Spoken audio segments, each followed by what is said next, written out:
bagaimana yang satu aulia menanggung balaknya umat, yang satu aulia mempunyai himayah yang luar biasa, termasuk tugas Mbah Maimun Zubair ini bagian yang hamlul balak di Indonesia. Itu tugas beliau. Beruntunglah orang-orang yang mau mengambil ilmu walau kana harfan dari beliau. Allah yanfa'una min barakatihim. Itu yang penting.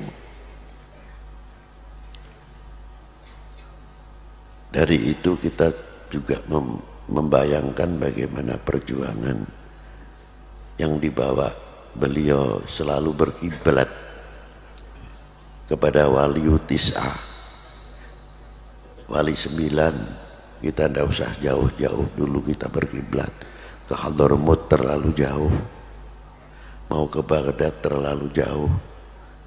Cukup di Indonesia ini bagian Hadramiyah, bagian Baghdadiyah, bagian sumber-sumber tasawuf itu telah komplit di Indonesia. Jangan kita mempunyai prasangka bahwa aulia-aulia yang ada di Indonesia ini kiranya makomnya tidak ada yang di sebagian negara-negara yang lain. Qutbil Ghath yang ada di Indonesia ini lebih daripada 80 orang.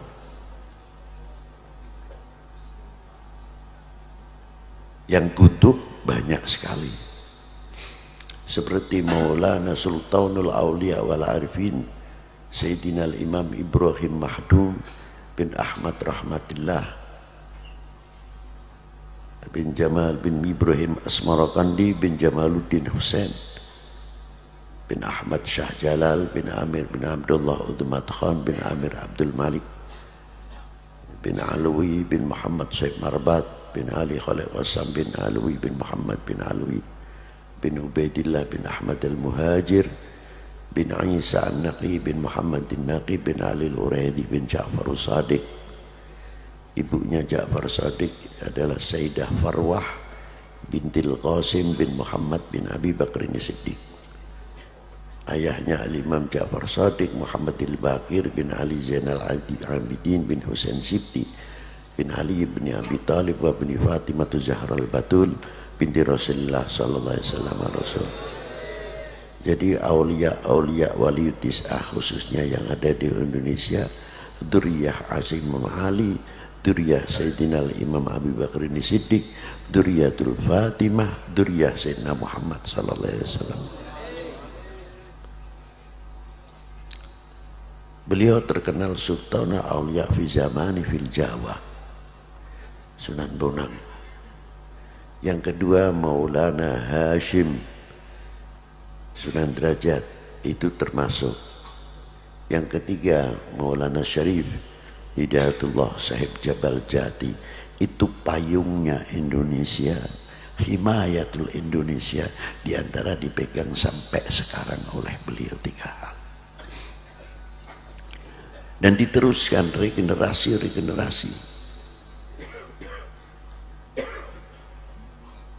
Belum yang kutub-kutub setelah beliau.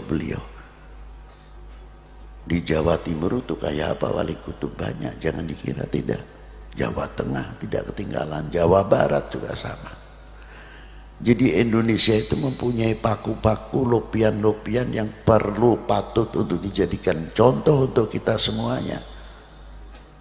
Bagaimana cara perjuangan beliau, kita ini menjadi ulama, menjadi kiai enak.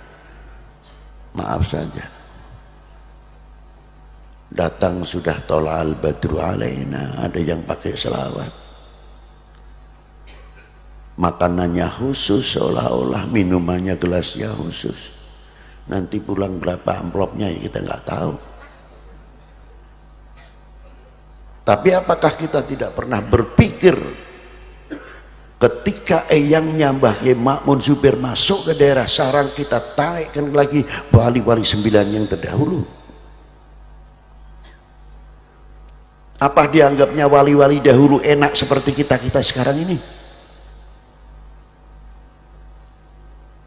menghadapi orang yang belum mengerti beriman, yang belum mengerti bersuci. Kencing pun belum tentu ngerti cebok. Bagaimana yang dihadapi masih separuh telanjang dan lain sebagainya. Dengan tabah dan sabarnya, karena selalu mengharapkan orang itu baik, mendapat taufik wal hidayah dari Allah Subhanahu wa taala. Kita sudah pernah berhadapan yang begitu? Tidak. Jangan kita jadi umat ini ahli madahil kubur. Wah, dulu Mbah Maimun wah, masih hidup, tapi sayangnya Mbah Maimun, sayangnya ya antar pro dan kontra biasa. Tapi setelah meninggal, tidak ada orang kayak Mbah Maimun Zubair. Ya wajar, itu namanya madahil kubur. Ngalem nek wis doning jero kubur ya biasa, lengganan, gak kaget model gitu. Nah, apakah kita ini akan menjadi golongan madahil kubur? Waktu zaman Sunan Kalijogo, coba waktu kita hidupnya, wali kok orjenan, wali kok main gending, katanya wali kok begini. Yang ngukur wali itu siapa? Sirullah yang diberikan kepada beliau. Seandainya kita hidup di zaman Sunan Kalijogo, mungkin orang paling ingkar kepada Sunan Kalijogo. Alhamdulillah kau tidak jumpai Sunan Kalijogo. Yang sekarang mengatakan Sunan Kalijogo, Masya Allah, wah, Masya Allah, luar biasa, sudah mati, tidak menangi kon negaraku. Bodoh. Dan bagaimana aulia-aulia terdahulu, bagaimana para beliau-beliau merintis, diteruskan oleh pewaris wali 9, mengajarkan arkanul wudu, mubtilatul wudu, arkanus sholah, mubtilatus sholah, nawakidus wudu dan lain sebagainya, dan memberikan satu contoh-contoh kiai-kiai kita di pegunungan-pegunungan. Tidak cukup dari itu saja, bagaimana para beliau merintis, membawa beliau murid-muridnya dengan tenaganya sendiri, dengan ongkosnya sendiri, dengan keuangannya sendiri. Bahkan santri yang ikut beliau tidak pernah mendapatkan sangu dari kedua orang tuanya, dijamin, ditanggung oleh para ulama-ulama kita, dikenalkan kepada para ulama, dikenalkan para habaib. Kita tahu selaku ahlul bait tinggal dicintai, tinggal didemeni, teko diambung tangane, maaf bukan saya mengkritik, datang tinggal cium tangan. Yang kebetulan ada rezekinya, kita dapat rezeki dari para muhibbin. Jasa siapa itu? Semuanya jasa dari bagian seperti Mbah Maimun.